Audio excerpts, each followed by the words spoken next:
इन दोनों वायर से का मेजर करते हैं लाइन से एंगल। अगर ये वाला एंगल तुमने इधर जाकर मेजर किया और ये वाला एंगल इधर जाकर मेजर किया तो ये अपवर्ड सेंस में मेजर किए और डेरिवेशन में मैंने साइन डाल दिया था और एंगल अपवर्ड सेंस में मेजर किए थे। तो अब मैं जब फॉर्मूले में वैल्यू डालूंगा और एंगल अपवर्ड सेंस में मेजर करूंगा तो सिर्फ और सिर्फ एंगल के मैग्नीट्यूड था और सेल्फ सेंस में डालूंगा एंगल सेल्फ सेंस में मेजर करता।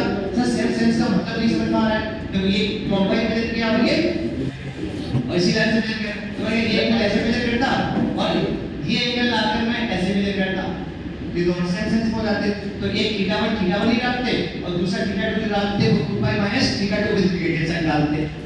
तो आपको एक चीज याद रखो कि हमें एंगल जो मेजर करने हैं वो कैसे मेजर करने हैं अपोजिट सेंस और मैग्नीट्यूड की वैल्यू हो जाएगी v0 upon 4 pi I upon perpendicular दूरी sin of θ1 plus sin of. Sir ये तो मैग्नीट्यूड आया, दिशा कैसे देखनी है राइट हैंड थंब रूल से मैंने बताया करंट की दिशा में थंब कीजिए जहां मैग्नीट्यूड निकालनी है वहां पर उंगलियां स्ट्रेच कीजिए ऐसे खोलिए पाम के परपेंडिकुलर इधर जा रही है अंदर 90 डिग्री पे मोड़ दो ऐसे देख सकते ठीक है। आज समझ में आ रहा है इस क्वेश्चन का आंसर देखिए ये क्या ये वायर की शक्ल देख के आपको समझ में आ रहा स्नेक वायर है एक एंड फाइनाइट दूरी पर है दूसरा कहां पर है इनफाइनाइट दूरी पर है तो इस पी पॉइंट पर मैग्नीट्यूड निकालिए आपको जल्दी। अगर किसी को एलिमेंट के वेक्टर में दिखता है तो मुझे बता देना, मैं कोशिश करूंगा कि सारी चीजें प्रॉपर लिखकर ही डायरेक्टली नहीं बताऊं कि क्यों कर रहा हूं ऐसे तो सुना करो एलिमेंट की चीजें भी आपकी क्लियर होती जाएगी अगर कुछ भी दिक्कत चल रही है। आंसर बताइए सभी लोग आगे तो आंसर बहुत बढ़िया है। क्या किया आपने बताइए क्या किया सबसे पहले वायर को एक्सटेंड किया होगा फिर बी पॉइंट से क्या डाला होगा परपेंडिकुलर आ दिया होगा। अरे बोलो ना यार सभी लोग बोर्ड पर क्या हमारे फॉर्मूले में जो r0 है वो ये दूरी है ये 90 है ये 30 है तो ये कितना हुआ 60 हुआ और ये दूरी आपको चाहिए कितनी 8 क्या लगा दूं मैं sin 60 लगा दूं sin 60 लगा दूं यार sin 60 कर लूं इस 60 के लिए 8 हो गया और हाइपोटेनस कितनी होगी a होगी तो 8 कितना आ गया √3a/2। अरे फॉर्मूले में क्या क्या डालना है पहले निकाल तो लो।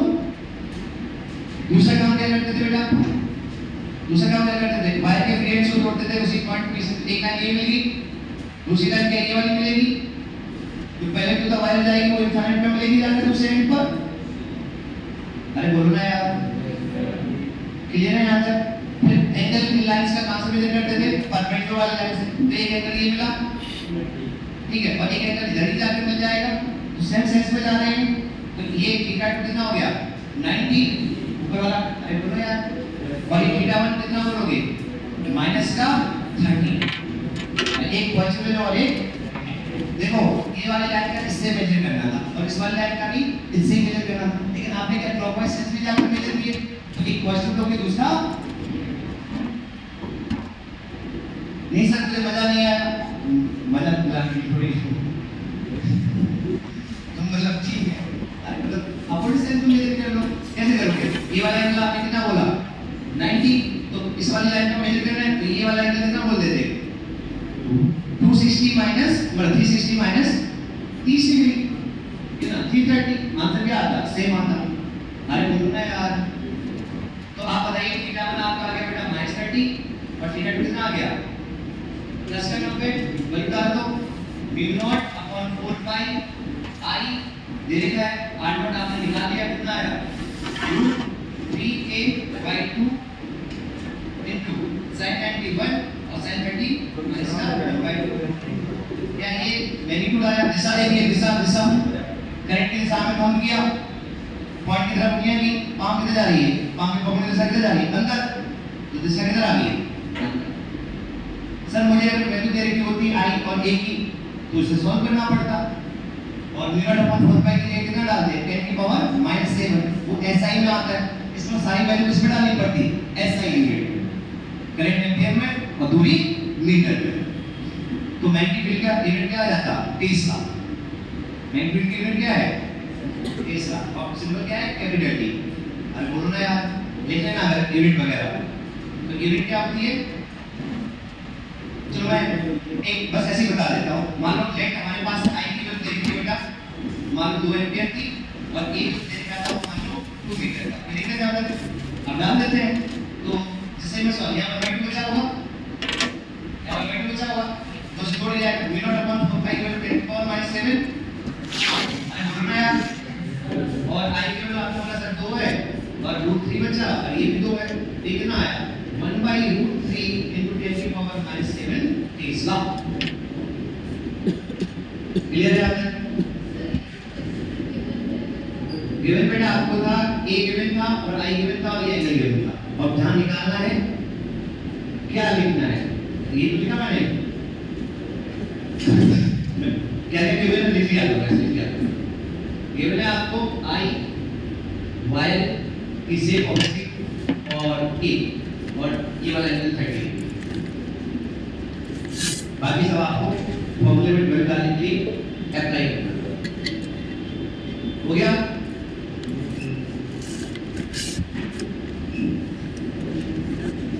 हाँ भाई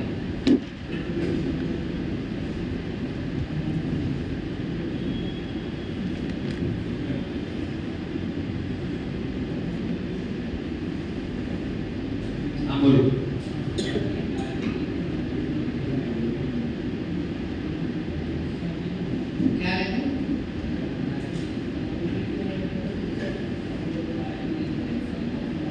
इनफाइनाइट लंबाई है, इनफाइनाइट लंबाई है। कुछ दिन जो बताया उतना ही करो, जरूरत पड़ेगी तो कुछ सोचना सिखा दो, जितना हो रहा है उतना ही करो, सारे कुछ बनेंगे। आप वही है, वही तो क्या है? आर पर्टिकुलर ए का एक पर्टिकुलर क्वांटिटी तो चाहिए। अब किस हमें आर पर्टिकुलर चाहिए होता है, तो इसमें इधर देखो, अगर मैं इसको एक वेक्टर मानता उसका एक कंपोनेंट y के कंपोनेंट लेता तो वो r कंपोनेंट मिल जाता। y की लंबाई नहीं a का ये वाला कंपोनेंट, तो ये कंपोनेंट कितना आता है? a cos 30 60 ये 30 है, तो a cos 30 तो आता, वही हमारा r नॉट का काम करता है। कंपोनेंट को कैसे दे सकते हैं कंपोनेंट? जल्दी जल्दी हो गया क्या?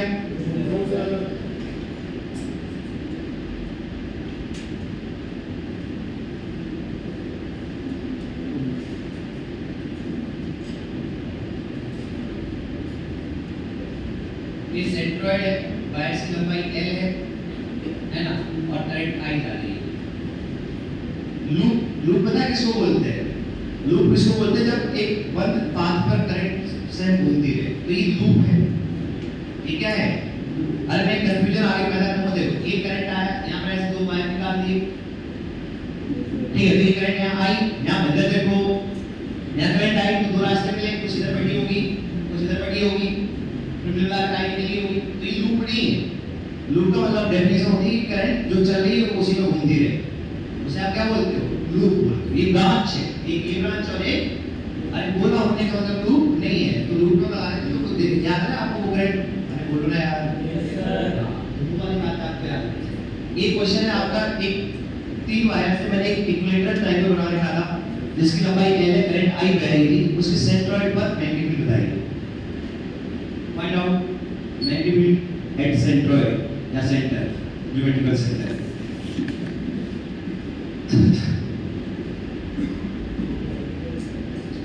क्या करेंगे? मुझे किसकी वजह से लिखनी आती है?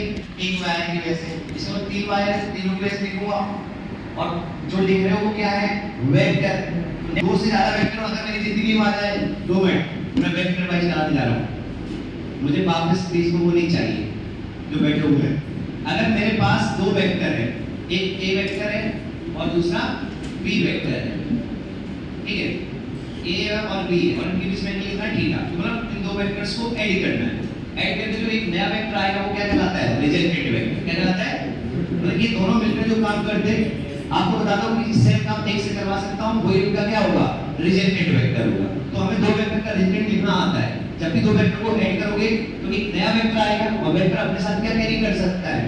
मैग्नीट्यूड और डायरेक्शन। तो जो रिजल्टेंट आएगा आपके 2 क्वेश्चन होंगे, कितना और किधर, कितना और, तो कितना का आंसर होता है कि रिजल्टेंट जो आता है वो a वेक्टर से अल्फा एंगल पर आता है और उस अल्फा की वैल्यू होती है 10 के साथ b sin theta upon a plus b cos theta. और कितना का आंसर होता है? r का magnitude √a² + b² + 2ab cos theta. अरे बोलो ना यार, ये 2 का निकालना आता है, एक से किसका निकालना आता है? 2 का। अगर 2 से ज्यादा होंगे तो सर मैं क्या करूंगा? तो मैं रेक्टेंगुलर कंपोनेंट्स करूंगा। क्या करूंगा? और तब तक उनके साथ खेलता रहूंगा जब तक सिंगल वेक्टर ना मिल जाए। वो सिंगल वेक्टर उनका क्या कहलाएगा? रिजल्टेंट कहलाएगा। क्या कहलाएगा? अरे मैंने बोला ना, ध्यान सुनो। जैसे मान लो आपसे बोला जाता है एक वेक्टर इधर है v1 वेक्टर है ना, एक इधर है v2 वेक्टर, इनके बीच का एंगल थीटा दे दो, तो क्या आप p नेट बता दोगे? √v1² + v2² + 2v1 cos of angle between those vectors. दिशा बता रही है तुम्हारे साथ, एक वेक्टर से अल्फा एंगल पाती थी, तो जहां से एंगल मेजर करते थे और इनकी तो दिशा दी होगी ना, उसी से दिशा आएगी अल्फा एंगल पर। तो अल्फा तो tan अल्फा कहां से एंगल था टेंजेंट का? a से। तो यहां पे देखो क्या आया हमारा, पहले b आया, दूसरा वाले वेक्टर का मैग्नीट्यूड आया, sin अपॉन cos तो आएगा इसे, तो b sin theta upon a plus. याद करने का तरीका सर, मल्टीपल वेक्टर्स होते हैं, मान लो ये वेक्टर है, ये वेक्टर है, ये वेक्टर है, ये वेक्टर, सबका रिजल्ट बताओ। तो मैं क्या करता, जो इनके में रेक्टेंगुलर कंपोनेंट्स करता। रेक्टेंगुलर कंपोनेंट्स का मतलब होता है कि उसको दो परपेंडिकुलर डायरेक्शन में ब्रेक करना, दो परपेंडिकुलर डायरेक्शन में। तो इसको मैं ब्रेक करता है इधर और इधर, इसको भी ब्रेक करता है इधर और इधर, इसको भी ब्रेक करता है इधर और इधर, इसको भी ब्रेक करता है इधर और इधर, और ऑलरेडी कोई इधर पहले से होता तो उसे ब्रेक करने की जरूरत। अब मुझे पता है कि ये सारे वेक्टर सेम दिशा में, तो इनका इधर आएगा, ये सारे वेक्टर सेम दिशा में, तो इनका इधर आएगा, ये सारे वेक्टर सेम दिशा में, तो इनका इधर आएगा। कितना आएगा? सभी के इंटीग्रल सम आएगा, तो दिशा 0 होगी। अरे बोलो, फिर इसके बाद अब मुझे पता लग गया इधर आ गया मान लो 40, इधर आ गया 30, इधर आ गया 5 और इधर आ गया 20। तो 30 और 20 के बीच में जो कितना है, 2 से तो डील करनी आती है, a माइनस b होगा, तो 30 माइनस 20 10, 40 और 5 का 35। क्या इनका इधर भी आएगा?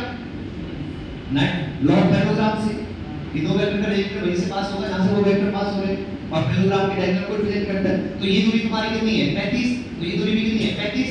और ये कितनी थी? 10। तो मुझे ये दूरी तो रिजल्टेंट का मैग्नीट्यूड है, तो पाइथागोरस थ्योरम से निकाल लो। किधर दिशा होगी? तो ये अल्फा है, तो tan अल्फा इक्वल टू 35/10। कितना मैग्नीट्यूड होगा? मैंने कहा √10² + 35 का। अरे अब इसमें दिक्कत नहीं आनी चाहिए, और किसी को दिक्कत है तो डाउट आकर वो भी सीख सकते हो। अब मैं बात कर रहा था, इसका आंसर बताइए। आपको किसकी वजह से लिखनी आती है मैग्नीट्यूड? एक स्ट्रेट लाइन की वजह से लिखनी आती है, ठीक है। तो एक की वजह से लिखूं पहले। पहला काम क्या? वायर से परपेंडिकुलर डाला होगा आपने, पॉइंट से परपेंडिकुलर डाला होगा। दूसरा इस वायर की वजह से लिख रहा हूं बेटा बोर्ड पर। दूसरा काम बेटा एसिड जोड़े होंगे कि नहीं जोड़े होंगे? ठीक है, तो पहला तो ये दूरी मिल जाए। आपको पता है ये दूरी जो आपकी आती है ये L है, 2 मिनट। ये एंगल आपका कितना है? 30, और टोटल एंगल कितना होते हैं? 60। क्लियर है? आगे का किसका आंसर आया? पेन चलाओ। और मैं तो वेक्टर अगर आता है तो दूरी लिखने ही नहीं आती, तो दो वेक्टर सब इजी हो जाता है। ये दूरी निकालनी पड़ेगी आपको। तो एक पहले वाले वायर की वजह से ये पहला वायर, ये दूसरा और ये तीसरा, तो मैंने तीनों की वजह से जो आएगी वो उसे आप क्या बोलोगे? b नेट बोलोगे। b नेट का मतलब b1 vector plus b2 vector plus b3 vector. इन तीनों वेक्टर को ऐड करके जो एक सिंगल वेक्टर होगा वही रिजल्टेंट होगा। क्वेश्चन होगा कितना और किधर। तो 3 के लिए फॉर्मूला मास्टर ने नहीं सिखाया है। अगर 3 वेक्टर सेम दिशा में होते तो आता है कि उनका रिजल्टेंट उसी दिशा में आएगा और इंडिविजुअल मैग्नीट्यूड्स का सम होगा। बता चुका हूं कई बार। बताइए, अब आप एक चीज नोटिस कीजिए, देखो इधर एक बार देख लो, उसके बाद मैं कैलकुलेशन आपकी इजी कराने के लिए पेन आपको चलाना है। एक बार देखो इधर पहले वाले वायर की वजह से इधर आती अंदर, दूसरे वाले की वजह से किधर आती अंदर, तीसरे वाले की वजह से किधर आती। क्या तीनों वेक्टर सेम दिशा में एक जैसे? तो एक की वजह से लिखो मल्टीप्लाई बाय 3 कर दो, क्योंकि तीनों के इंडिविजुअल मैग्नीट्यूड क्या होते हैं? ऐड होते, और मैग्नीट्यूड सेम ही आने वाले हैं। तो 3 टाइम्स ऑफ b1 लिख दूं? अरे बोलो यार, क्या 3 टाइम्स ऑफ b1 और दिशा किधर आएगी? अंदर। तो बस b1 लिखना है।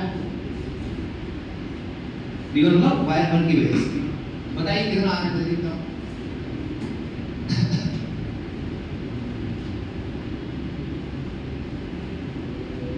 दूरी लिखो, दूरी लिखो, दूरी लिखो, दूरी लिखो। कितनी आई? ये दूरी आपको पता है? ये वाली दूरी कितनी आती है पता है आपको? ये वाली दूरी a/√3, पक्के से पता है ना आपको?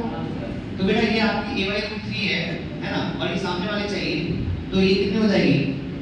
ये sin थीटा टाइप की, यानी a/√3 into sin 30, तो a/2√3। और वैसे भी पता है ना आपको, इस लाइन को ये 2:1 के रेशियो में बांटता है, 1:2 के, वो पता है ना आपको सेंट्रोइड वगैरह, वो कहानी बचपन वाली नहीं आती, कोई दिक्कत नहीं। ये दूरी कितनी आपकी? ये वाली दूरी याद रखना।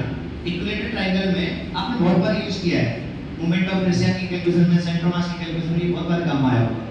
अगर ये लंबाई LL है, तो ये जो दूरियां होती है, ये वाली जो दूरियां होती है सेंट्रोइड से, ये कितनी आती है? L/2। और ये जो परपेंडिकुलर दूरियां होती है, ये कितनी आती है? L/2। और ये दूरी L/√3 है, और ये अरे बोलो यार, ये याद रखिएगा जैसे कैलकुलेशन। तो अपना बताओ, पहला काम, ये दूरी निकाल लिया आपने R0, ये आपकी दूरी कितनी बेटा? L/√3, L/√3, तो ये दूरी कितनी होगी R0? L/√3 sin 30, अरे sin 30 लगा दो ना इसमें, ठीक है? कितना आया? 3 times v0 upon 4 pi, current I है, और अपनी दूरी आपने बताया कितना आई? a/2√3 sin ऑफ θ1, क्या परपेंडिकुलर वाली लाइन ये, और ये एंगल के मेजर नीचे करने, एक एंगल ये आएगा और एक एंगल इधर आएगा, क्या दोनों अपोजिट साइड में मेजर कर रहे हो? ये किधर जाकर मेजर कर रहे हो, किधर, तो दोनों पॉजिटिव होंगे, कितने होंगे? sin 60, और दूसरा भी कितना होगा? sin 60। बस आंसर है।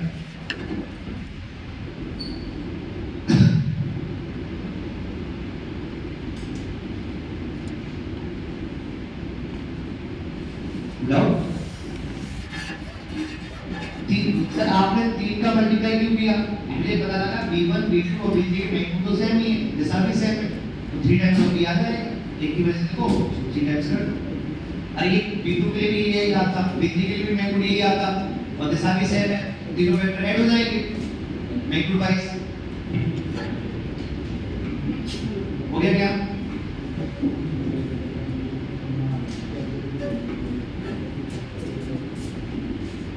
एक बार सिलेबस लाइन पर आ जाए तो वापस से अपन केमिस्ट्री में आएंगे और इलेक्ट्रो पर भी आएंगे, और मैंने उनको बोल दिया है कि जितनी आप एक एक्स्ट्रा क्लास लगा सकते हैं, मैं अपना लंच दे सकता हूँ, लंच करने भी नहीं जाता हूँ सेंटर में ब्रेक के टाइम, तो वैसे भी कोई दिक्कत नहीं, मैं मेंटेन रखता हूँ, एक टाइम खाता है, वो नहीं होना है, अंकल टाइम नहीं बनना है एकदम से।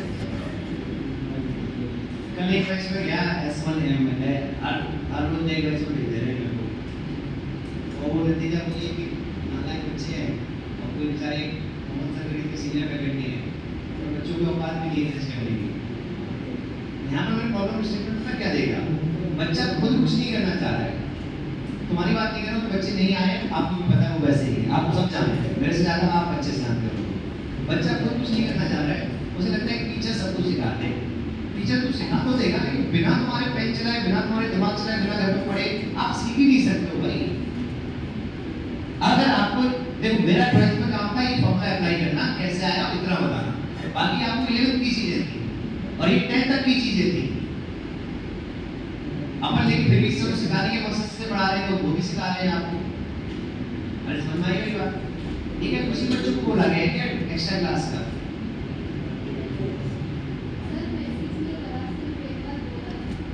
यार एक तो बच्चे जो सही में नहीं आ रहे हैं, दिख रहे हैं, जो पढ़ते हैं, जो डाउट वगैरह क्वेश्चन आते हैं, उनका छूट रहा है, गलत है। हो गया ये क्वेश्चन कर लिया?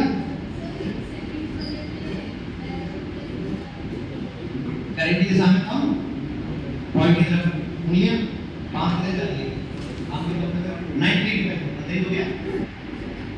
इसकी वजह से किधर गया? अंदर पांव के परपेंडिकुलर, ये बैठूंगा इधर ना, इधर मैं पांव के उधर ही है ना, ये इस वाली की वजह से अंदर, इस वाली की वजह से अंदर, प्रैक्टिस करो, इस वाली की वजह से अंदर, आज करना पड़ेगा, वरना आज नहीं आएगा। और नहीं समझ में आ रहा है तो आपने बोला कि साहब ये एक्स वाई प्लेन में रखा हुआ है, इसमें रखा बेटा तो इसका मतलब सबकी मैग्नीट्यूड इधर जा रही है, जेड की ओर जा रही है, तो इधर भी माइनस के क्या, इधर भी माइनस के क्या, इधर भी माइनस के क्या, क्या सेम दिशा में तो मैग्नीट्यूड ऐड हो जाएगा, तो दिशा किधर आएगी, माइनस के क्या, नंबर ऐड हो जाएगा, दिशा किधर आएगी, माइनस के क्या। बस ये कैसे निकलेगी? अरे हो गया क्या? देखिएगा नेक्स्ट क्वेश्चन कीजिए। एक स्क्वायर फ्रेम है, एक स्क्वायर फ्रेम है, एक इसका करंट ऐसे जा रही है, इसके सेंटर पे बताइए करंट आई है, साइड लेंथ ए है, मैग्नीट्यूड एट सेंटर बताइए, मैग्नीट्यूड एट सेंटर बताइए।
मैं एक ही फॉर्मूला सिखाया है, एक वायर, एक स्ट्रेट वायर की वजह से एक मैग्नीट्यूड सिखा दिए, इसका कोई यूज करना है था पता लगा मैग्नीट्यूड सिखा रहे हो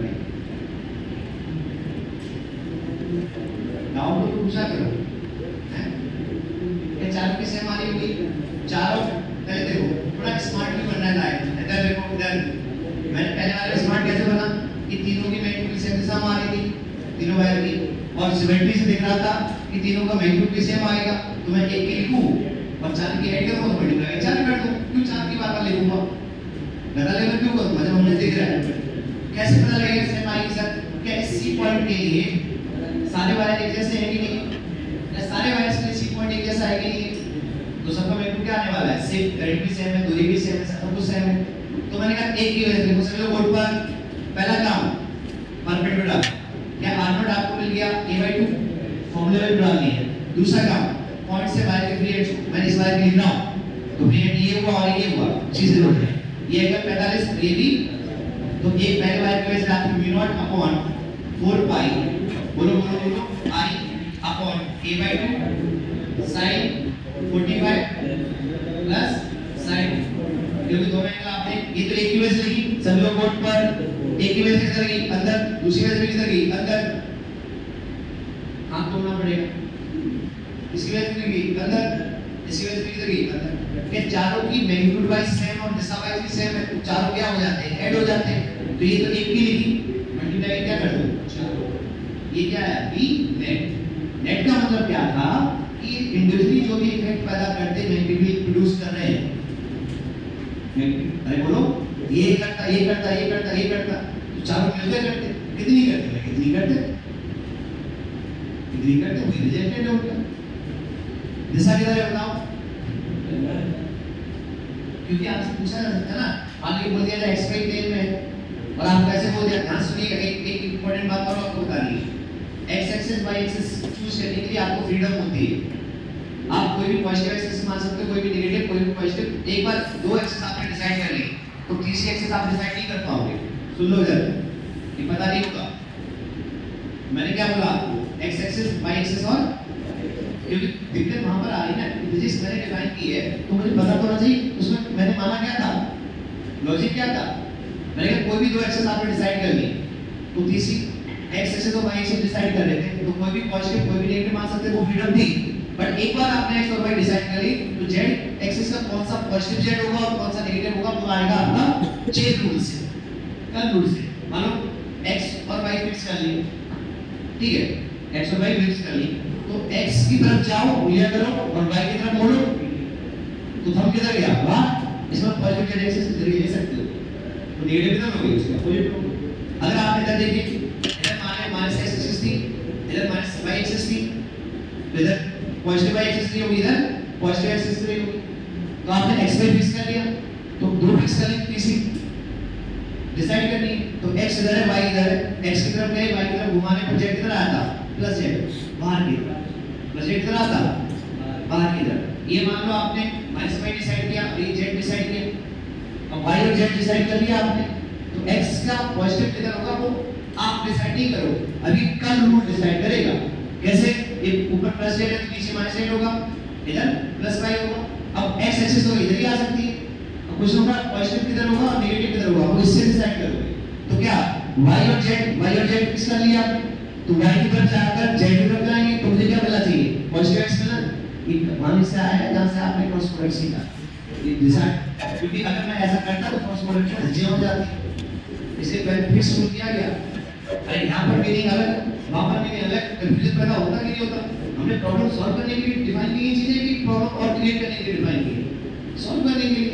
तो आप बताओ पॉजिटिव एक्सिस किधर होगी? अंदर होगी कि बाहर? y की तरफ मुड़िया तो z की तरफ हम लोग किधर जा रहा है? अंदर। अरे y की तरफ मुड़िया नहीं, क्रॉस प्रोडक्ट की दिशा कैसे निकालते हैं?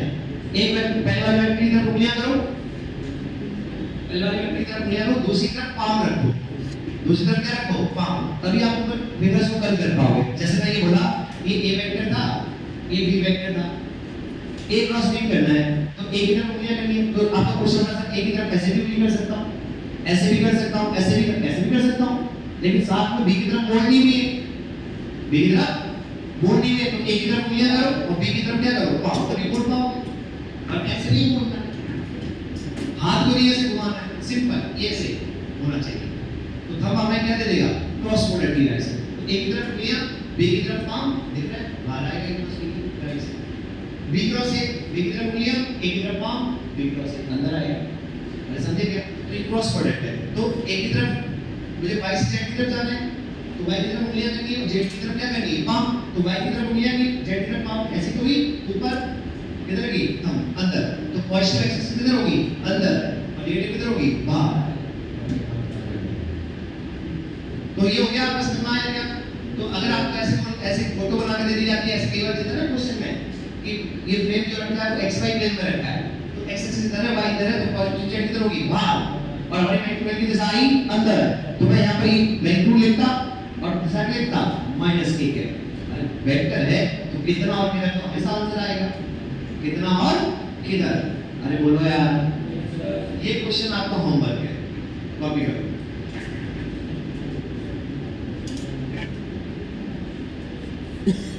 समझ गए? एन साइड का रेगुलर पॉलीगन समझते हैं आप? पॉलीगन एन साइड्स का, लेकिन रेगुलर थोड़ा सबकी लंबाई क्या होगी? इसी साइड्स की, सी। ठीक है, ट्राई करना, मजा आएगा। मैं से कोई को डाउट पूछो।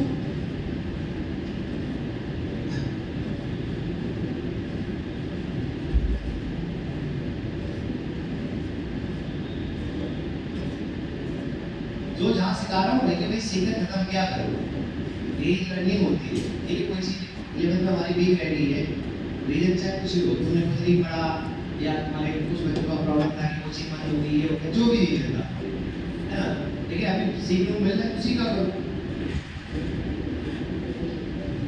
आइए आपका इंतजार, सबने खुश हो गए तो शुरू हो गया आपका।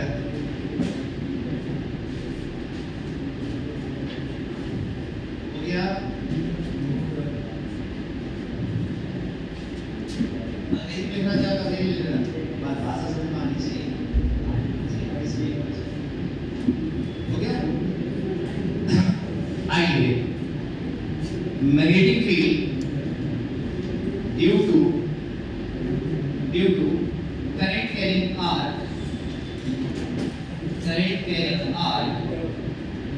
at its center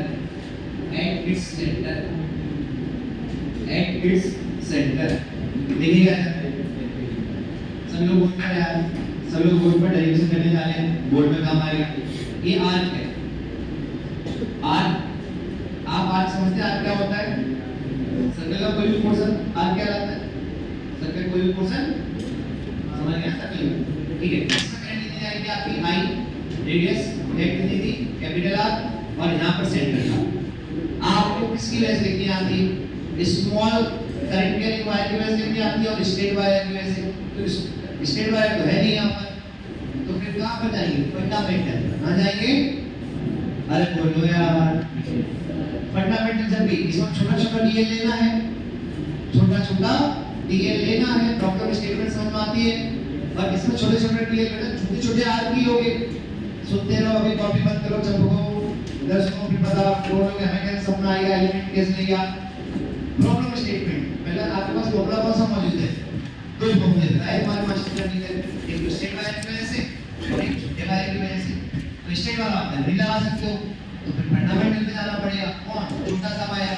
अब छोटा वायर बोला कहां से छोटा लूं, तो मैंने कहा स्टैंडर्ड प्रोसेस है, जब भी रिंग होगी या रिंग का सेगमेंट होगा तो उसको किससे मिलकर बना सकते हो, डीएल डीएल बहुत छोटे छोटे आर्क से, ऐसे बोलो यार, ये ऐसे आर्क कैसे जमाते हैं कि टोटल आर्क बन जाएगा। और इसका एक स्टैंडर्ड प्रोसेस होता है, जब भी आर्क लेंगे तो एक रेफरेंस लाइन लेंगे, क्या लेंगे, जिससे एंगल मेजर कर सके। तो ध्यान से सुनिए, मैंने क्या किया, अभी इस फोटो के अकॉर्डिंग, इस फोटो के अकॉर्डिंग मैंने ये रेफरेंस लाइन ले ली है ना, ये रेफरेंस लाइन ले ली, क्लियर है तक, ठीक है। मैं यहां से गया अल्फा एंगल, कितने एंगल पर, मैंने एक ये पॉइंट कंसीडर किया, अगला एक और पॉइंट लूंगा, बहुत नजदीक है दिखाने के लिए बता। तो दो एंगल मान लो, इस लाइन का कितना है यहां से अल्फा, अल्फा थोड़ा ही चेंज किया, उसको क्या बोलोगे, डी अल्फा। इसका मतलब इस छोटे से, ये मेरा वायर है बेटा आपका, वो डीएल जिसे आप बोलते आ रहे थे मैं फॉर्मूले, तो ये वायर लगी नहीं यार, बोलो यार, क्या इसकी लंबाई आपकी डीएल जो है, क्या ये रेडियस आर है और सेंटर पे कितना एंगल सेपरेट कर रहा है, डी अल्फा। तो लेंथ ऑफ द आर्क क्या होती थी, angle separate by the arc x, angle separate by the arc at centre into radius. तो ये सुनोगे तो सब समझ में आएगा, आर इनटू डीएल, क्लियर है आंसर सब लोग बोर्ड पर। मैं फिर से फॉर्मूला बता रहा हूं, ये आई था और ये लंबाई बेटा क्या था, डीएल वेक्टर था, जहां पर निकालनी थी मैग्नीट्यूड वो क्या आर वेक्टर लेते थे, और ये एंगल आपका थीटा हुआ करता था, होता था नहीं। तो मैग्नीट्यूड कितना आता था बताओ, μ0/4 pi I DL sin of theta upon ये दूरी का स्क्वायर, आर वेक्टर का स्क्वायर। तो मैं छोटे से वायर की वजह से लिखना चाह रहा हूं, मैग्नीट्यूड छोटी सी आएगी, लेंथ कितनी आएगी डीवीएल, वो कितनी आती है इस फॉर्मूले के अकॉर्डिंग, μ0/4 पाई, तो फॉर्मूले में आई है अपॉन क्या इस वायर से ये दूरी है पॉइंट की, क्या वो रेडियस के इक्वल है, तो दूरी कितना हो गया आर स्क्वायर इनटू डीएल कितना है r d theta, are into d theta. sin theta होता था डीएल वेक्टर और आर वेक्टर के बीच में एंगल, डीएल वेक्टर होता था करंट की दिशा में और आर वेक्टर होता था वायर से पॉइंट की तरफ। तो क्या ये डीएल वेक्टर इधर है और आर वेक्टर इधर आएगा, तो ये डीएल वेक्टर टेंजेंट है और आर वेक्टर सेंटर से पास कर रहा है, तो नॉर्मल हो गया। तो टेंजेंट नॉर्मल कितने पर होते हैं, 90 पर, तो sin 90 कितना हो गया 1। सर हमें तो इसकी धड़ी नहीं, मैं तो पूरी की वजह से लिखनी थी, तो मैंने कहा एक काम करो, एक छोटे से आर की वजह से लिखनी है, वैसे क्या सभी आर की मैं इंडिविजुअली लिख लूं और उनका क्या करना वेक्टर, तो क्या वेक्टर लिख रहे। तो मैंने इसकी वजह से दिशा किधर आ रही है, किधर आ रही है अंदर, मैंने अगला हुआ उसी वजह से किधर आएगी अंदर, अगला हुआ उसी वजह से किधर आएगी अंदर। क्या सभी छोटे छोटे आर्क्स की जो मुझे ऐड करनी थी, क्या उन सभी की दिशा सेम है, तो उनके वैल्यू डायरेक्ट कर सकता हूं। तो मैं जो एक एलिमेंट के लिए लिखिए उसी को छोटी छोटी चीजों को ऐड करने क्या कहलाता है, इंटीग्रेट करना। छोटी छोटी चीजों को ऐड करने क्या कहलाता है, ये चमकी मेरी बात अब रुक जाइए, 2 मिनट रुक जाइए, ये डी अल्फा है ना, बोल रहे हैं।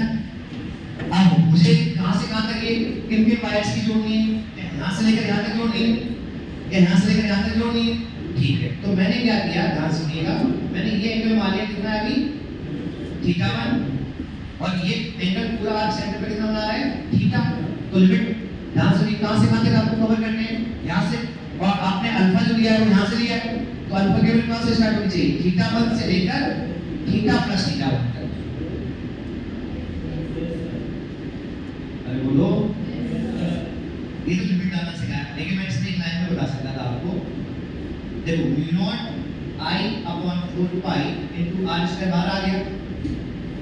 क्या आप आर डी अल्फा के लेंथ ऑफ द आर्क यहां से तक ऐड करोगे? Capital length of the arc हो जाएगी, लिमिट डालने की जरूरत ही नहीं है, क्योंकि आपके पास जो कचरा आया वो बाहर आ गया। आर डी अल्फा क्या है? छोटे से आर्क की लंबाई, और मुझे ऐसे सारे आर्क जोड़ने थे, are d alpha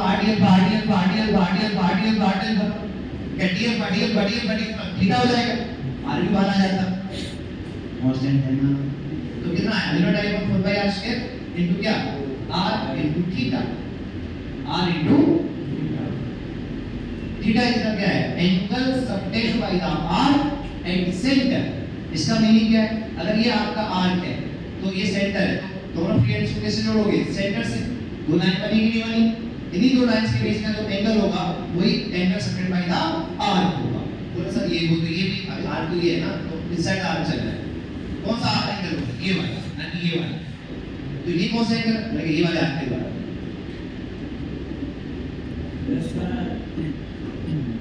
inside arc major करेंगे उन दो लाइंस, जिस साइड आर्क है, समझे क्या? ये मुझे पता है बहुत सारे ये डाउट लेकर आते हैं, मैं पहले क्लियर कर देता हूं, ये डाउट आने नहीं चाहिए। अभी लिमिट डाल दूं क्या इस फोटो के ऊपर? ये लगेगा पूरा, क्यों डाल देंगे? कितना आया?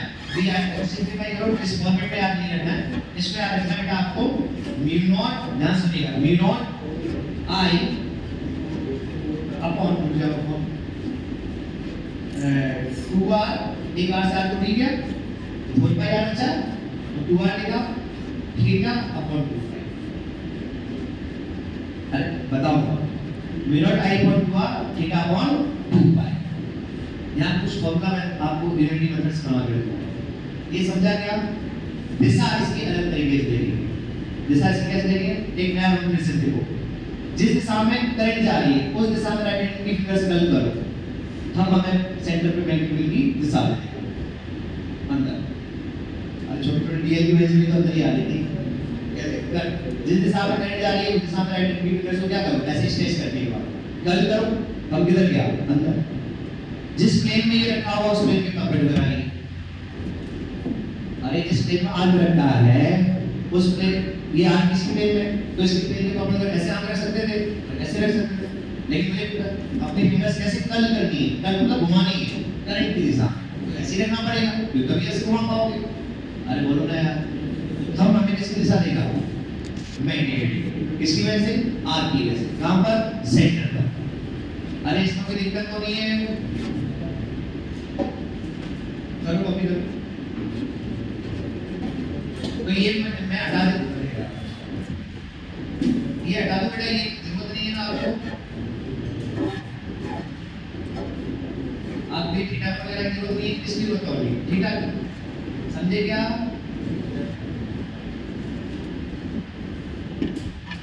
चाहो तो आप ऐसे देख लेना, मुझे पता है क्या डाउट आएगा। ये वाला आर्क है, ये आर्क है, पूरा सर्कल ऐसे होता, ये सेंटर है, ठीक है? तो इस सेंटर में ये आर्क का एंगल बना है, तो ऐसे क्रिएट छोड़े आपने, तो ये वाला एंगल होगा, जिस साइड आर्क है उसी साइड जाना है, उनको लाइन के बीच में चल के जाना है, लेकिन टुवर्ड्स द आर्क, जिस साइड मटेरियल है, मटेरियल यहाँ पर है, ऐसे जाना है, तो ये angle subtended by the arc. और थीटा किसमें लेना है? In radian. रूल लिख देना अपने लैंग्वेज में, जिस प्लेन में आर्क रखा है उस प्लेन के परपेंडिकुलर को, उस प्लेन के परपेंडिकुलर लाइन को स्ट्रेच करेंगे, करंट की दिशा में फिंगर्स को घुमाने पर हम हमें किसकी दिशा दे देगा? मैग्नेटिक की दिशा। तो स्ट्रेट वायर के लिए था, पहले तो हमने डीएल में उससे नहीं निकाला था, अब इसमें ज्यादा आसानी हो रही है, काम तो कर पहले तो हाँ, तो कुछ जगह आपको ज्यादा फायदा इससे मिलेगा, क्योंकि अब वो स्ट्रेट नहीं है ना, स्ट्रेट के लिए था, वहाँ पर प्रूव कर चुके थे डीएल सबकी वजह से सेम आएगा, एक पूरी वायर की वजह देखो, बढ़िया आर्क अलग आर्क है। अब कहीं प्लेन वगैरह वैसा हुआ, हमारी मर्जी से चल रही है, दिशा ही तो बता नहीं है, क्या रॉकेट साइंस थोड़ी बता दूंगा, जैसा वो जैसे देखने आती है वैसे देख लो, क्रॉस प्रोडक्ट है, मैं बोल रहा हूँ उससे फायदा होगा, मानना हो मान लो, नहीं मत मानो।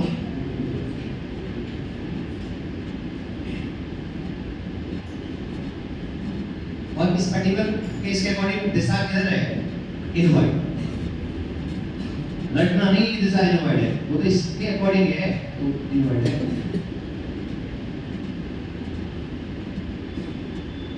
साइड से फॉर्मूला भी लिखिएगा बार बार, इससे याद हो जाए। आपको समझ में आया आर वेक्टर क्या था, डीएल वेक्टर किधर लिया था, आर वेक्टर किधर था, थीटा क्या था, डीएल वेक्टर और आर वेक्टर के बीच में एंगल था। यहाँ पर थीटा का एंगल किससे हो गया, 90 हो गया, क्योंकि r vector small r vector normal हो गया इस जगह पर और डीएल वेक्टर टेंजेंट हो गया, नॉर्मल टेंजेंट 90 पर हो गया, फायदा मिल गया।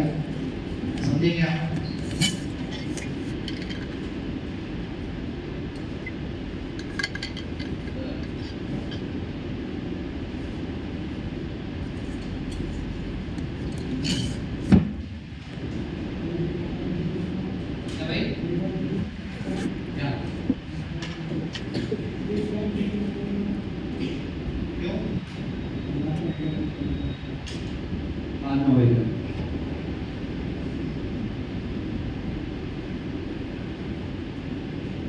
ये कर लिया सभी कॉपी, सोच सोच कर किया करो, समझ समझ के, सिर्फ कॉपी मत किया। आपको देखना चाहिए कि सर ने क्या किया, प्रॉब्लम स्टेटमेंट कैसे क्रिएट किया, प्रॉब्लम स्टेटमेंट सामने कैसे आया, क्यों बोला कि दो ही फॉर्मूले से कहा है सर ने, ठीक है। उनमें से स्टेट वाला तो वैसे रिजेक्ट हो गया, कौन सा वाला है, फंडामेंटल हमेशा काम आता है। हमारे छोटे छोटे आज के लेते हैं तो भैया स्टैंडर्ड है। कर लिया कॉपी सभी ने? और पढ़ने का अगर सच में सीखना चाहते हो, जिस पेपर मैंने आपको यहाँ एक्सप्लेन किया है उसी पेपर घर पे जाकर एक बार रिवाइज भी किया और खुद से पेन चलाया करो कि ऐसे मैं लिख पा रहा हूँ कि नहीं लिख पा रहा हूँ। अगर इतना ट्राई करोगे तो ही आप सीख सकते हो, अगर वही करोगे तो नहीं सीख पाओगे। भगवान में करें वो भी नहीं सिखा सकते। भगवान अगर सब कुछ चेंज कर सकते तो उन्हें महाभारत नहीं कराना पड़ता। मैं तो कई पेपर में माइंड में आता था भगवान तो सब सुपीरियर है, सब कुछ उन्होंने बनाया, दिमाग से लेकर हर चीज उन्होंने बनाई। मैं कह इनका ब्रेन वॉश कर दो ना, युद्ध की जरूरत ही नहीं पड़ती, शरीफ हो जाते सब। एक कुछ चीजें ऐसी है पता नहीं कौन बोलते कुछ भी है, आज जैसे थोड़ा समझदार हुआ विश्वास कभी होता है चीजों पर। अरे भगवान के हाथ तो सब था ना यार, वो ब्रेन ही वॉश कर देते, काहे के लोग मारे जाते। फिर लोग बोलते हैं उसके पीछे लॉजिक ये था, क्या था, एक मैसेज देना था, मैसेज डायरेक्टली भेज देते, इतने लोगों को मानने की जरूरत नहीं आती यार। हाँ पीछे क्या था बताओ, ये जल्दी कर। बाकी दूसरे लोग क्वेश्चन करो, मैं नहीं बना दूं क्या?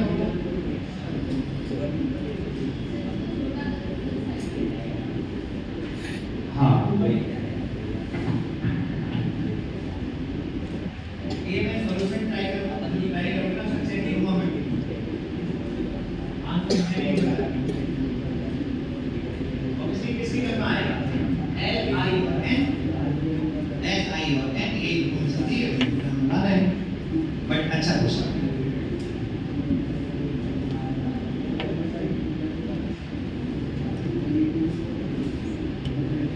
जिसका हो गया आगे लिखो, ध्यान सुनिएगा। हेलो इधर देखो, मैं एक फॉर्मूला आपको यूज करना सिखाने वाला हूँ। करंट क्या लिख लेंगे, कंप्लीट लेंगे, सेंटर पर मैग्नीट्यूड चाहिए, ये पूरा लिखना, magnitude at centre due to, अरे भाई पेन चला लेगा वो, तोड़ दे उसको, तुझे तोड़ 100 रुपये लेके वो दिखाएगा क्या? जवाब देने के थोड़ा हेलमेट में रहा करो, बाहर में जाए तुम अगली बार से, मैं तुझे टोकूंगा ही नहीं। अब बोल मेरा क्या जाएगा, तो एहसान सा कर मेरे पे है। मैं जितनी देर तेरे से बात करूंगा अब तक तो निपटा चुका होता हूँ, मेरा फायदा है क्या इसमें? 100 रुपये का पेन उसको भी डिस्टर्ब कर रहा है, खुद भी डिस्टर्ब हो रहा है, मुझे भी डिस्टर्ब कर रहा है, आवाज आ रही है, मुझे दिक्कत हो रही है उससे, और उससे ज्यादा दिक्कत मुझे इस बात से है कि तुम देख नहीं रहे, तुम मिस हो जाएगा तुम्हारा, फिर कोई डाउट आएगा, फिर कोई पूरा डाउट तो परेशान करेगा। तुम्हें ये बात, इतनी सी बात क्यों नहीं समझ में आती है? अगर तुम्हारे पेरेंट्स तुमको डांटते हैं किसी अच्छी चीज के लिए, क्या वो दुश्मन है क्या? और वही काम अच्छा तुम्हारी आज की डेट में पढ़ाई करना है और चीजें समझना है, तो उसके लिए अगर बैठो 100 रुपए का पेन है और जवाब और दे रहे हैं, पता नहीं पेरेंट्स सिखाए हैं कि नहीं घर वालों ने। हमारे यहाँ सब कुछ अच्छा चलता था, लेकिन ये चीज बड़ी अच्छी सिखाई गई थी बचपन से कि जवाब अपने से उम्र वाले को भाई जवाब नहीं देना होता है, और खासकर टीचर हो जाए। पर ऐसे तो इंसान ही है सब, बाकी तो फिर मैं अपनी बात है तो मैं भी किसी को जाकर पेल दूं, वो थोड़ी सिखाया गया था मेरे को। तब अब उनको भी आता था कि अपन हीरो हैं, उड़ा दो किसी को भी। अभी मैं बता दूं फिर वाले ऐसा तरीके से आया। अभी मुझे किसकी वजह से इतनी आती है कि आर सेट पे कितना इक्वल सबमिट करता है, ठीक है, कितनी आती है आपकी mu naught I upon 2r ऐसे लिखना है आपको। मैं बताऊंगा ये तीन जगह आपको एक फॉर्मेट में फॉर्मूला रखा हुआ, इसलिए मैं इस तरीके से लिखवा रहा हूं। और थीटा अपॉन 2 और थीटा किसमें लेना है, रेडियन। कंप्लीट लिंक होगी तो सेंटर पे कितना एंगल बनाएगा, कैसे बनाएगा देखो, वो भी हमें देखना है। मैंने मान लिया कि बहुत कम गैप है यहां पर, तो क्या ये दो लाइन ऐसी आती, इन दो लाइंस के बीच में जहां मटेरियल क्या ये एंगल आता, तो सेंटर पे कितना होना 2 पाई, तो कितनी आई u not upon unit I upon 2 Disha right hand thumb से फिंगर्स को कर्ल करो। हम किधर जा रहे हैं, इनवर्ट। मैंने समझा क्या? अब फायदा क्या होगा, मैंने देखा यार, मैंने देखा फुल रिंग की वजह से, फुल रिंग की वजह से, फुल रिंग की वजह से सेंटर पे नेगेटिव लाई, सॉरी नेगेटिव लाई यूनिट आई अपॉन 2r। फुल रिंग कितना एंगल बनाती है, 2 पाई, कितना बनाती है, तो मेरे एक रेडियन वाला आर्क होता, एक आर्क होता जो एक रेडियन बनाता, तो वो कितनी मैग्नीट्यूड सेंटर में पैदा करता, v not 2r into 1 upon 2 पाई। मैंने कहा थीटा बनाता तो क्या ये डायरेक्शन वापस से आ गया रिंग से, कितना थीटा अपॉन, और थीटा किसमें लेना है, रेडियन। ये क्या आपने किया, ये उस आर्क की वजह से मैग्नेटिक फील्ड है जो आर्क सेंटर पे कितना एंगल सबटेंड कर रहा है, थीटा। अरे समझे क्या, कॉपी करो जल्दी से, ये वाली कॉपी कर।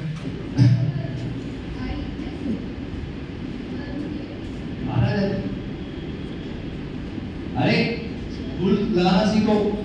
मैंने क्या किया, आपने को ऐसे हाथ रखकर करंट की दिशा में फिंगर्स को कर्ल करना है, थंब हमें क्या दे देगा, सेंटर पे मैग्नेटिक की दिशा। अभी देखो ऐसे कर पाते तो तुम ये रह गया अंदर, अगर ऐसी करंट वैरी होती तो ऐसे कर पाते, तो किधर आया, हाँ ये हो गया। कोई कॉपी कर रहा है क्या, कर।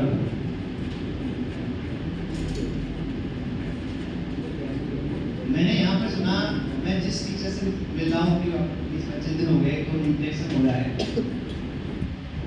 टीचर लोग परेशान हो गए, ये पहली बार हुआ जो सच में दिल से पढ़ा रहे हैं, मेहनत कर रहे हैं, वो आपको दिख जाता है कि कौन आपका मेहनत से पढ़ा रहा है, कौन दिल से पढ़ा, वो आपको दिख जाता है। अगर मैं 4 लाइन एक्स्ट्रा बोल रहा हूँ, मेरे ऊपर एहसान कर रहा हूँ, मुझे जरूरत नहीं कि मैं ये बताऊँ कि वेक्टर ऐड हो रहे हैं, तुम लिमिट में पढ़ते रहे हो, मेरी प्रॉब्लम नहीं। मैं 11th की चीजें यहाँ कवर कराऊंगा कि मैं 12th की चीजें बताऊंगा, 12th में पढ़ रहे हो ना, मैंने क्या ठेका लिया है क्या, 11th की फीस थोड़ी भरी है, और फिर उस पर प्रैक्टिकली बातें करें तो यहाँ पर फिर पता ही नहीं चल क्या रहा है,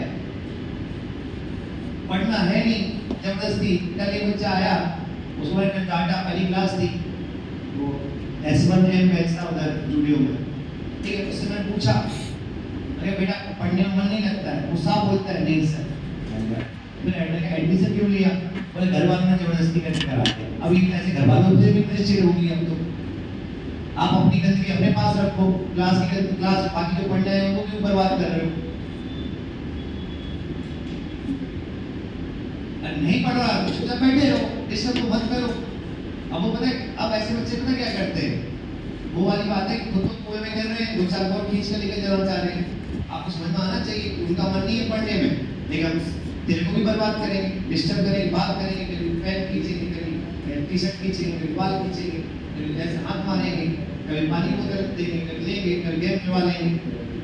और आपको देखना है कि आपका फायदा किसमें और आपका लॉस किसमें। टाइम एक बार निकल जाएगा, वापस तो आएगा नहीं। पढ़ाई तो करनी है, आदमी तो कल करनी है, 12th बोर्ड पास करने के लिए करनी है। और मान लो चलो ठीक है, तुम्हारे जहन में ये हो मुझे इंजीनियर नहीं बनना है, अगर मान लो तुम्हें कोई जॉब में ही जाना है, चाहे गवर्नमेंट जॉब में जाना है, उसमें भी पढ़ाई तो करनी पड़ेगी ना। जब तुमने नेचर ही अभी तक खराब कर लिया है, ठीक है, तो फिर आपका नेचर कभी सुधर नहीं सकता है। आप समझने की कोशिश कीजिए, नेचर एक दिन में नहीं बनता है। आपको जैसे अभी 2 घंटे बैठकर सुनने की आदत नहीं है, चीटियां काटने लगती है, वो रीजन है कि आपने उसकी प्रैक्टिस नहीं की।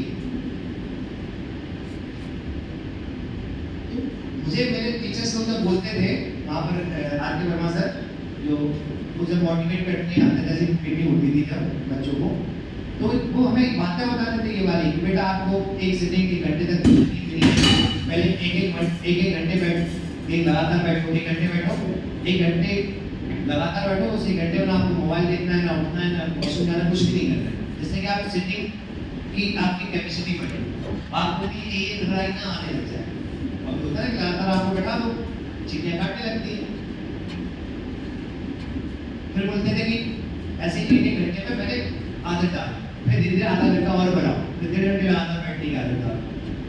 तो वहाँ सच में गुरुकुल जैसी बातें होती थी और हम ब्लाइंडली फॉलो करते थे, इसलिए रिजल्ट आते थे। यहाँ पर तो जबरदस्ती भेज दी है। अब वो बच्चा बोल रहा मेरे को बेचारा, अब बेचारे कौन हुआ, उसको बंद नहीं क्यों करवा रहे हो, उसको चाहिए आप ब्लेम करोगे सिस्टम को, वो क्लास में सुन ही नहीं रहा है और ये तुम्हारे बच्चे कर रहे हैं ब्लेम।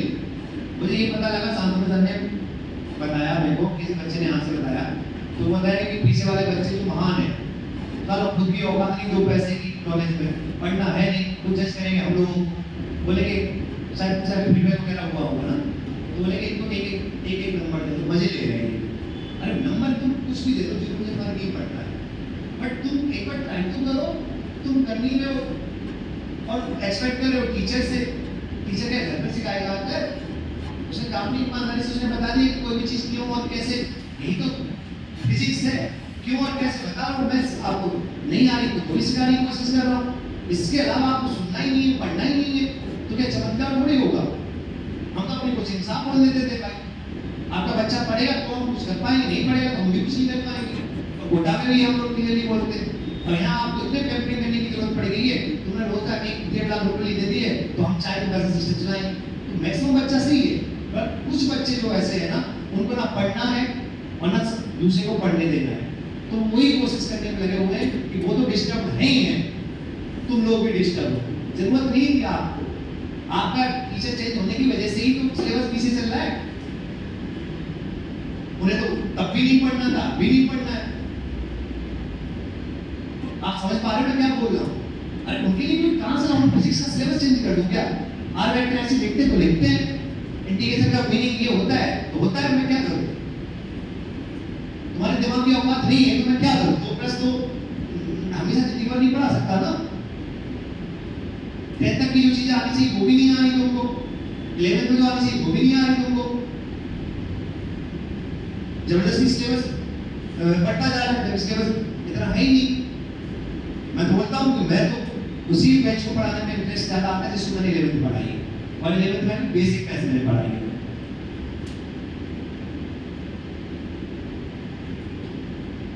ये जरूरत नहीं है मुझे बताने की बार बार कि सिंपल वेक्टर ऐड कर रहे हैं सबके, वेक्टर रिजेक्टेड हमें सिर्फ 2 का राइट लिखना आता है, 0 डिग्री होगा a+ भी हो जाएगा, रिजेक्टेड का मैग्नीट्यूड कितना और किधर जवाब करना है, तो कितना a+ b किधर सेम दिशा में, 180 पाओगे a- किधर ज्यादा वाले में, 90 करोगे बीच में कैसे पास होगा, लॉग पेंडुलम से देखने में रेक्टेंगल बन जाता है। अरे समझ में आई बात? तो ये मतलब पता ही नहीं क्या चल रहा है और क्यों इतना सिस्टम सपोर्ट कर रहा है। मेरे को एक चीज समझ में नहीं आती है, जिसके पास टैलेंट है, नॉलेज है, सब कुछ है, उसको फर्क नहीं पड़ता है कि तुम्हें पढ़ाए किसी और जगह पढ़ाए। लेकिन जो पढ़ने नहीं आए ना, वो एक कहावत है, बड़े एक मछली पूरे तालाब को गंदा कर देती है। ये बैच इतना बदनाम हो चुका है जिसमें अच्छे बच्चे भी बैठे हुए हैं जो एफर्ट आते हैं, पता है वहाँ में, लेकिन फिर भी इसको ऐसे ही भावना से देखा जाता है कि बैच ही खड़ा हो।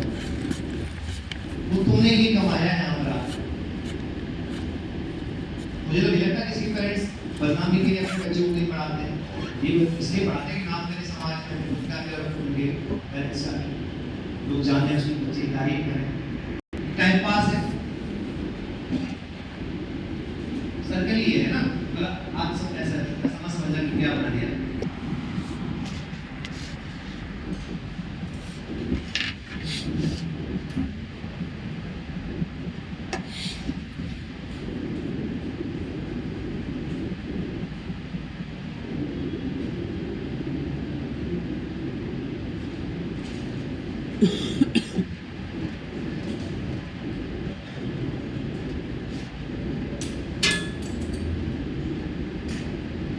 एक वो था ना, वो ब्लैक टी शर्ट पहन कर आता रहता है ना, वो पहले हर क्लास में आ रहा था, उस दिन डांटा ना, उस दिन के बाद से नहीं आना चाह रहा। तो एहसान सा करो मत दो, क्लास में डिस्टर्ब करो मैं डांटूंगा। और ऐसे सामने से चौड़ता है, भाई औकात क्या है बे, तो किसके सामने औकात दिखा रहे हो भाई? तो गुस्सा हो रहा है। टीचर नहीं होता तो मैं बता देता कि तुम हो क्या है, चौड़ में एकदम पढ़ने आए हो ना तो पढ़ो भाई, बाकी सारी चीजों क्यों पढ़ रहे हो?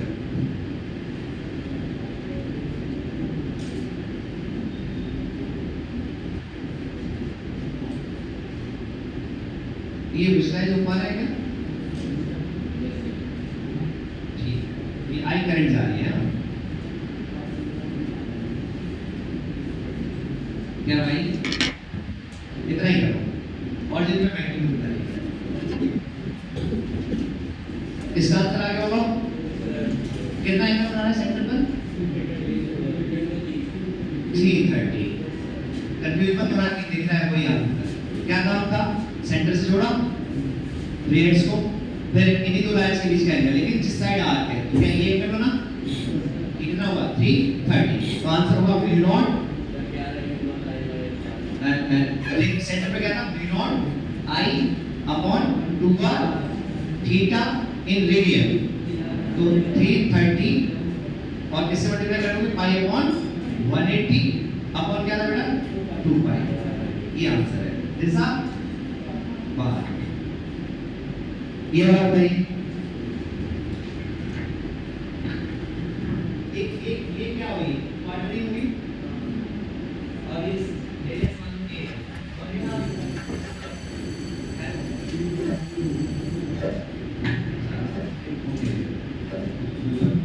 ये आए जल्दी से ये वाला बता दो किसकी क्लास है? शांत से चलो हम चाय बनाने ले जाऊंगा, पीते तो नहीं बेचारे। कितने कितने सिस्टम है? एक आर्क है और एक वायर है, दोनों की अलग अलग लिखो और वेक्टोरियली ऐड करो। देखो ना, करंट की दिशा में क्या किया? थंब किया और उंगलियां की पॉइंट पर किधर जा रहा है? अंदर। इसकी वजह लिख रहा हूं, एक ये 1 है और ये 2 है। बोलो यार,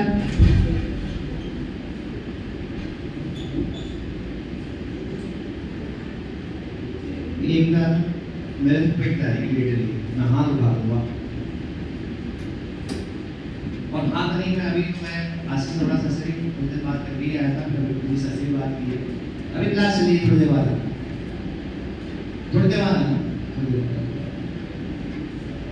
तो इसकी वजह से आप y की वजह से अलग लिखेंगे और r की वजह से अलग लिखेंगे। इसकी वजह से पेट में आएगी माइनस k के में और इसकी वजह से इधर आएगी। विल विजुअलाइज करो, ये x है, ये y है, ये x y में बोर्ड का प्लेन, तो ये x है, भाई बोलो, और ये वाली आपकी y है और ये क्या है? z। तो y इतना कैसे है? एक ऐसे है और एक ऐसे। इसकी वजह से इधर आती है माइनस और इसकी वजह से इधर आती है माइनस, 90 डिग्री एंगल आएगा। पोजीशन खुद मन नहीं करता है, खुद बात करता